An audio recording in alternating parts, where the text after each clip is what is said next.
It's Tutorial Tuesday, and that means I teach you everything I know about embroidering with yarn, starting from the very beginning.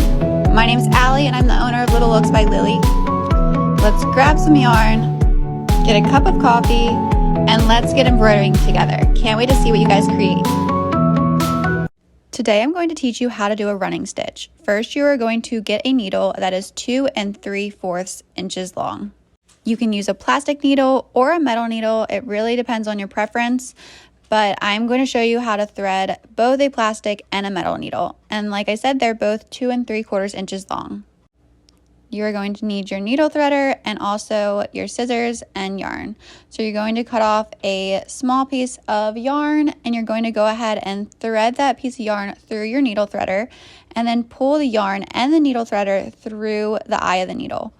I'm going to show you this again with the metal needle, and this really comes in handy for whenever you have bulky yarn and you have trouble getting it through the eye of the needle.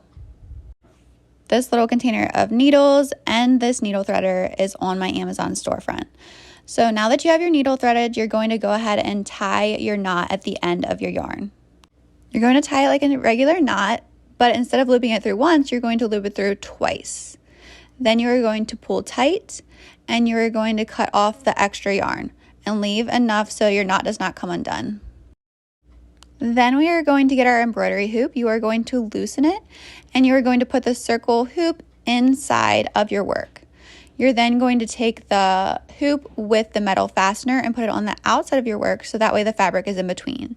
You might need to loosen it so that way you can fit it on top of the fabric and the circle hoop.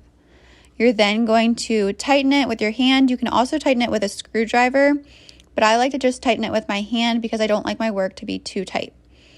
Then after you tighten that, you're going to gently go around the sides of the fabric and you're going to pull it taut.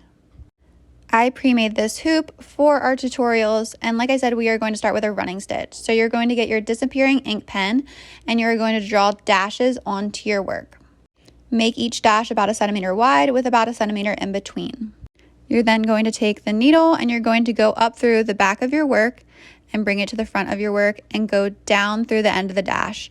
And you're going to repeat this for every dash. The reason we use an embroidery hoop is because it keeps our work straight and flat. Again, this is called a running stitch, and it is called that because it runs through your work. It is a super easy stitch, and that's why we started with it first, and it doesn't require a lot of yarn, which is always nice. Once you come to the end of your work, you're going to go to the back and you're going to loop it through the last stitch. You're going to pull it taut and then you're going to tie 2 knots. Once your knots are tied and your work is secured, you're going to cut off any extra yarn. And there you have it. That is your running stitch. And then next Tuesday, I'm going to show you guys how to do a back stitch. Hope to see you then. Bye.